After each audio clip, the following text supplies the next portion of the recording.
Okay, so I am a type A personality, hence the snow cards. And when I came up to interview for this position, I said to Chris, and maybe you all can relate to this, what exactly is this position? We're still figuring I'm still figuring it out, yeah. But Chris's response, he shared with me his vision that every staff YoungLives area in this region would also have Capernaum and YoungLives ministries. And I just think that's such a beautiful vision, because a critical piece of our effectiveness in this ministry is the fact that we have a shared vision and a shared mission to reach every kid, right? That we're one family. And I think when I stand up in front of you all, it gives me a picture of just how big our God is, because we're all going after the same goal, and I'm really excited to be part of that. Our dream in YoungLives is that every teen mom would know the love of Christ, that she would know that she is fearfully and wonderfully made in the image of a God who loves her, and that she has a plan and a purpose. I want to pass out some pieces of yarn. So if you could just each grab a piece and hold it in your hand, we'll explain what we're going to do with it in a minute.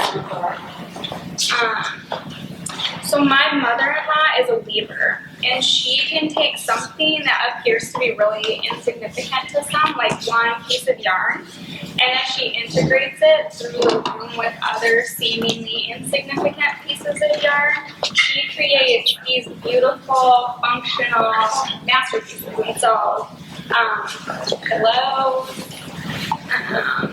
a mirror for my keys, scarves. Sometimes it's just a walking mirror. Right, beautiful. So my point with all of that is that whether you're part of YoungLives, Capernaum, Wildlife, YoungLives College, we're greater as the sum of our parts. And too often our friends with diverse abilities and our teen moms are on the outer edge, they're overlooked and they're underserved. And our goal is to bring them from the outer fringes and weave them into this ministry and into society. And as we weave our teen moms and their babies into society, then they become part of this greater purpose. And I just think that's so beautiful. And there are young moms in all of our areas who are really hungry for community, just like all of us. And they long to be fully known and fully loved. And sometimes those moms are found in really unexpected places. We were going to show.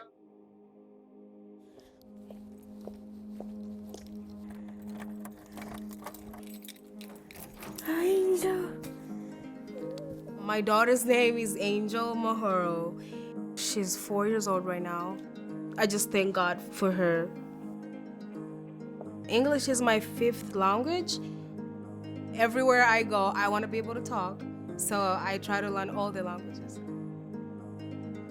The refugee camp is called Nakivari. That's the camp that I was born in. I never really talked to my parents a lot. They're still there right now, as far as I know.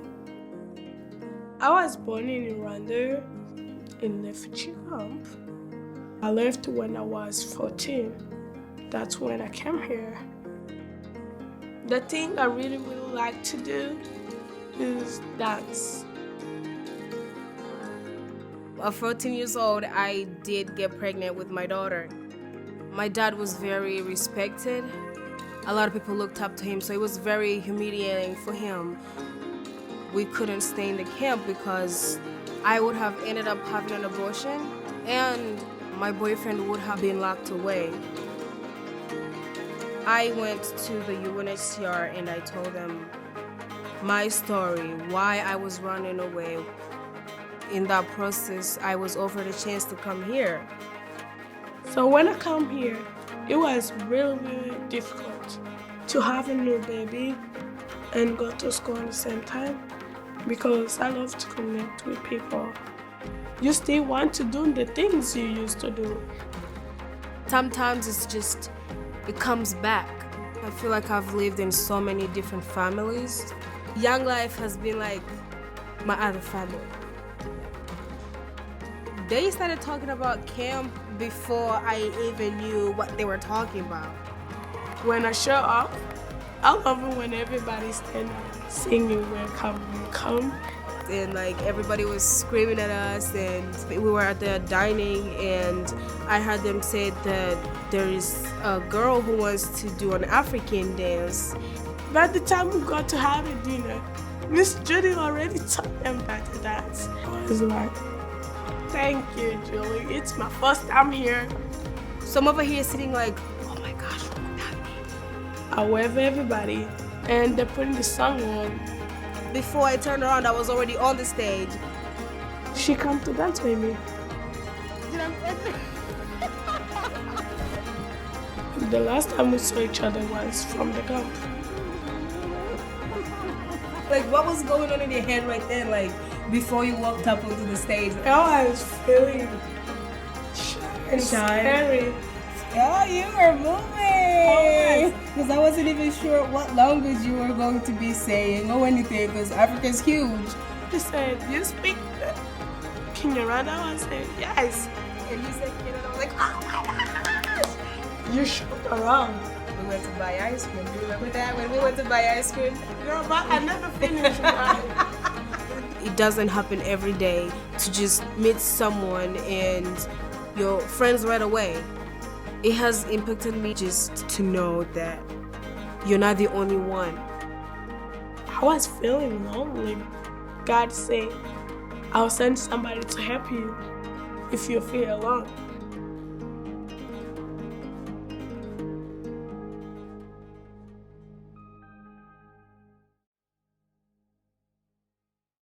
The connection that they were able to make at YoungLives Camp was so beautiful and probably very unexpected.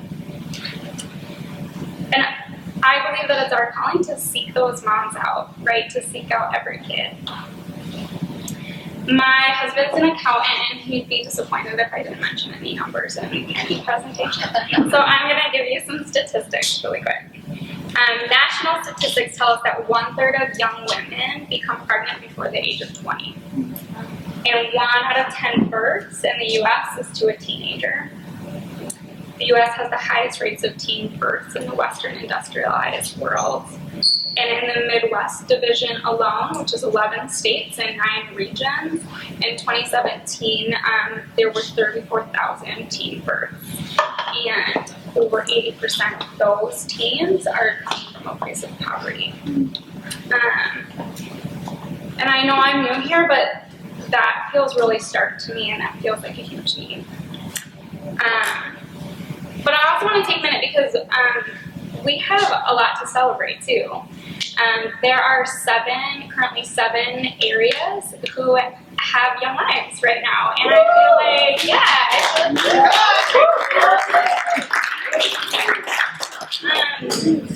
that's so exciting, right? And although I don't want to lose sight of that, those 7 areas are also just the tip of the iceberg, and we aren't where we were, but there's a lot of progress to be made.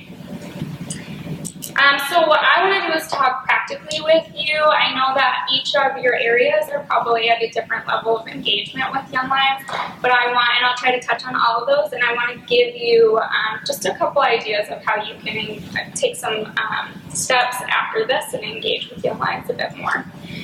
So first I want to talk to those areas that already have established Young Lives. And I want to speak to 2 things. And the first is discipleship. And so now that we've made the connections with the schools and churches and communities, we want to make sure that discipleship is following. And the heart of discipleship is not only proclaiming Jesus, but then also walking with our teen moms in a deeper relationship with Jesus, and ultimately modeling Jesus. And then the second point relates to discipleship because Young Lives has 4 core discipleship values, and that is self, child, relationship with others, and relationship with the world. And we believe that when teen moms encounter Jesus in a real way, that Jesus will inform all 4 of those aspects of their lives. And our hope is that then they would gather their worth from Jesus rather than the world around them. And our calling is to model and encourage these values. And so a few of the ways that you can do this is by maybe inviting that teen mom that went to camp to engage in campaigners. Maybe it means doing a one-on-one Bible study with her. Maybe it's inviting a teen to your church. And at some point, it probably means helping that teen to find their own church and engage in their own church community. Okay, so now for those areas that don't have established Young Lives but are maybe ready to start having that conversation, I want to speak to three things and three ways that you can kind of start processing what that might look like. And the first thing is that we need to pray. Zechariah 4:6 says, "Not by might nor by power, but by my spirit, says the Lord Almighty." We can't move this ministry into a community if we're not first sitting at the feet of Jesus and taking a posture of prayer. And I truly believe that through prayer, God changes hearts. And God needs to be in every single detail, not just of Young Lives, but Young Life as a whole. The second thing to think about after prayer then is you have to do your research, right? We have to find where the teen moms are spending their time and we need to go to them. And so that might mean collaborating with schools, pregnancy agencies, churches. I was just talking to somebody in Holland, and there are a few churches that collaborate together and do something called Breakfast for Babies. And so totally separate from Young Lives, but they're doing very similar work. And so that's a great place to start. So let's figure out what agencies are working with those, with the same population. And I think as we research, we'll continue to find places in our communities that have a very similar vision to ours. And the third thing is to create. And so we want to create a safe space where teen moms feel known and accepted. And so for some areas, that might mean jumping into club and starting club. And that is a space where a meal is served, childcare is provided, teen moms are accepted, and Jesus is proclaimed. Some of you might not feel quite ready to do club, and so then there are some other simple ways to offer that space. Maybe it means offering a meal once a month as like a lunch club. Maybe it's partnering with schools and teaching some parenting classes. Maybe it's volunteering at the school daycare if the school has one. And offering resources, getting to know staff names, getting to know teen moms' names, and a lot of organizations, if you showed up and just said, "How can I help?" they would gladly take you. Okay, and last but certainly not least, I want to talk to the areas who maybe Young Lives is a conversation that's a little further out. And so for those of you who are serving and doing ministry in middle to upper class suburban areas, you might feel like Young Lives is something that's not needed in your area. But there are so many ways that you can support this beautiful ministry. And also teach your high school friends to develop eyes and a heart for this ministry and for a group of people who are struggling in a different way, but still have the same hopes and dreams as them. And so I'm going to give you three ways. So the first is to go. You can travel to another Young Lives club, and you can volunteer to do childcare, or serve a meal, and just see how Young Lives Club looks, how it's similar and how it's different.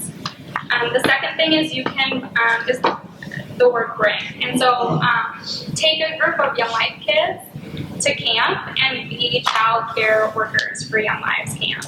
I guarantee their worldview will be totally changed in a good way.